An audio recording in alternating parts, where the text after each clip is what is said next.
Yes miss world పోటీల ఖర్చు 30 కోట్లే 200 కోట్లు అంటూ బీఆర్ఎస్ తప్పుడు ప్రచారం. నిరూపించకపోతే ముక్కు నేలకు రాయాలి. ఎక్కడైనా చర్చించేందుకు సిద్ధం. కేటీఆర్ హరీష్ రావుకు మంత్రి జూపల్లి సవాల్. మిస్ వరల్డ్ పోటీల కోసం 30 కోట్లు మాత్రమే ఖర్చయిందని, స్పాన్సర్ల ద్వారా మరో 21 కోట్లు వచ్చాయని మంత్రి జూపల్లి కృష్ణారావు స్పష్టం చేశారు. కానీ ప్రతిపక్షాలు 200 కోట్లు ఖర్చయినట్టు తప్పుడు ప్రచారం చేస్తున్నాయని ఆగ్రహం వ్యక్తం చేశారు. ఈ 200 కోట్లు ఖర్చయినట్లు నిరూపించకపోతే ముక్కు నేలకు రాయాలని కేటీఆర్ హరీష్ రావుకు సవాల్ విసిరారు. మరి అవేవో చూపిస్తే బాగుంటుంది. నిన్న ఆ బిల్స్ కూడా వైరల్ అయినాయి. సో 30 కోట్ల రూపాయలు, ఏదైనా మనం ఉన్నట్టు మాట్లాడుకోవాలి. 30 కోట్ల రూపాయలు ఖర్చు అయినాయి. సో దాంట్లో 21 కోట్ల రూపాయలు వచ్చినాయి. ఇంకా 9 కోట్ల రూపాయల లాస్లో గవర్నమెంట్ ఉంది. ఆ 9 కోట్లు కూడా వసూలు చేస్తామని చెప్పి ఈ ప్రభుత్వం చెప్తా ఉంది. సో ఖర్చు అయింది అయితే 30 కోట్లు వాస్తవం. అది స్పాన్సర్ల ద్వారా 21 కోట్లు వచ్చినాయి. ఇంకా 9 కోట్లు మైనస్లో ఈ గవర్నమెంట్ ఉంది. బట్ 200 కోట్లు అనడం అనేది సరికాదు. మరి జూపల్లి గారు అన్నట్టు మరి ఏ రకంగా, ఒకవేళ అందరికీ తెలియకుండా ఏమైనా 200 కోట్లు ఏమన్నా వెనకపోంటి ఖర్చు పెట్టినరా, సో అవన్నీ కూడా ఒకసారి తెర మీదకి చూపిస్తే బాగుంటుంది అని చెప్పి అభిప్రాయపడవచ్చు మనం ఈ విషయంలో.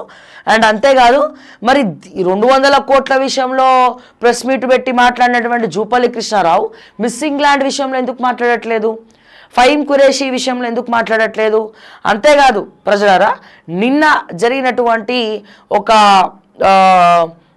ఈవెంట్ ఏదైతే ఒక సక్సెస్ ఈవెంట్ ఉంటుంది కదా, నిన్న జరిగినటువంటి ఈవెంట్లోనట అక్కడ ఎవరైతే మిస్ వరల్డ్స్ వాళ్ళందరూ ఉన్నారో, వేరే వేరే దేశాల నుంచి వచ్చిన వాళ్ళు ఉన్నారో, సో వాళ్ళు కాంగ్రెస్ నాయకులకు నో ఎంట్రీ అట. నిన్న వాళ్ళ లిస్ట్లో మొత్తం కాంగ్రెస్ నాయకుల పేర్లు ఉందా లేదా పేర్లు చెక్ చేసుకున్నాకనే ఈవెంట్కి వాళ్ళు ఒప్పుకున్నారంట. ఎంత అవమానకరం అండి, ఎంత దౌర్భాగ్యకరము, ఎంత అవమానకరము.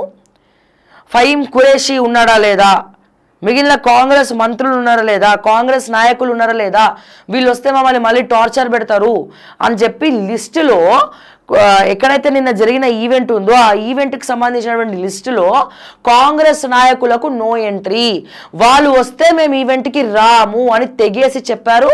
ఎక్కడ కూడా వాళ్ళు ఈవెంట్కి రాలేదు. ఫహీమ్ ఖురేషీతో సహా ఎవరు కూడా ఈవెంట్కి రాలే, ఓన్లీ రేవంతే వెళ్ళినారు. అంటే ఎంత దౌర్భాగ్య పరిస్థితికి తెలంగాణను దిగజార్చినారు. ఇప్పుడు మిస్సింగ్ ల్యాండ్ మాత్రమే కాదు, ఇక్కడ నుంచి హైదరాబాద్ తెలంగాణ బార్డర్ దాటి దేశ విదేశాలకి చేరుకున్న తర్వాత అక్కడ ఎన్ని పత్రికలకు వీళ్ళు ఇంటర్వ్యూలు ఇస్తారు, ఎన్ని ఇంటర్నేషనల్ ఛానల్స్కి వీళ్ళు ఇంటర్వ్యూలు ఇస్తారు. దాంట్లో మన తెలంగాణ గురించి, కాంగ్రెస్ నాయకత్వం గురించి, వీళ్ళ వెకిలి చేష్టల గురించి ప్రపంచ స్థాయిలో మొత్తం కూడా తీసుకుపోయి తాకట్టు పెట్టేటువంటి దౌర్భాగ్య పరిస్థితిలో మనం ఉండబోతున్నామని చెప్పి ఒక రకంగా భయం అనిపిస్తూ ఉంది. సో మరి దీని గురించి జూపల్లి కృష్ణారావు ఎందుకు మాట్లాడు, దీని మీద ఎందుకు ఆయన ప్రెస్ మీట్ పెట్టాడు? వాస్తవానికి స్మితా సబర్వాల్ స్కామ్ చేసిందా, ఇంకేం చేసిందా పక్కన పెడదాం. సో స్మితా సబర్వాల్ ఒక ఉమెన్ ఆఫీసర్గా, అంటే ఒక మహిళా ఆఫీసర్గా మిస్ వరల్డ్స్ అందరినీ కూడా తను బాగా చూసుకుంది. ఎందుకంటే ఇంతమంది అమ్మాయిలు ఉన్నప్పుడు మహిళలే పక్కన ఉండాలి, మహిళా మంత్రులు ఉండాలి, మహిళా ఆఫీసర్లు ఉండాలి, వాళ్ళ బాధలు చెప్పుకోవడానికి ఒక మనిషి ఉండాలి, ఎవరైనా ఇబ్బంది పెట్టినప్పుడు ఒక మహిళకు చెప్పుకోగలగాలి. కానీ ఒక ట్వీట్ చేసిందన్న ఉద్దేశంతో ఆ ట్వీట్కి సమాధానం చెప్పకుండా, దాని మీద యాక్షన్ తీసుకోకుండా స్మితా సబర్వాల్ని ఇక్కడ తీసేసి స్మితా సబర్వాల్ ప్లేస్లో జయేష్ రంజన్ని పెట్టిండ్రు. జయేష్ రంజన్ ఏమైనా చక్కనైనోడా? ఆయన ఒక ఉమనైజర్. ఎంతోమంది ఎన్నో కంప్లైంట్స్ ఉన్నాయి జయేష్ రంజన్ మీద, ఎన్నో కంప్లైంట్స్ ఉన్నాయి.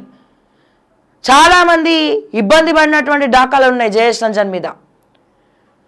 ఇప్పుడు ఇద్దరు ఐఏఎస్లు అవుట్స్కట్స్లో వీళ్ళని వేసుకొని లైజనింగ్ చేసి, లాబింగ్ చేసి, వీళ్ళని బ్లాక్మెయిల్ చేసి తిరిగిందని కూడా చాలామంది ఫోటోలు కూడా వైరల్ అవుతున్నాయి.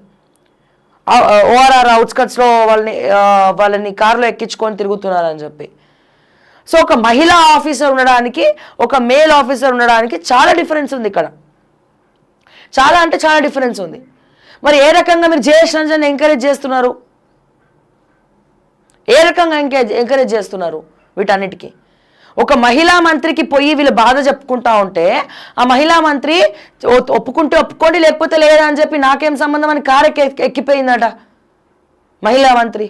ఇది ఎంత అవమానకరము మీలాంటి వాళ్ళ వల్ల కదా ఇప్పుడు తెలంగాణ పరువు మొత్తం అప్రతిష్ట పాలైపోయింది. ఇన్ని రోజులు డబ్బులు లేవని ఇప్పుడు పరువు కూడా లేకుండా చేస్తూ ఉన్నారు. వీళ్ళు బార్డర్ దాటి పోయిన తర్వాత వీళ్ళు ఏం కోడై కూస్తారనేది మీరు ఆలోచించాలి దయచేసి.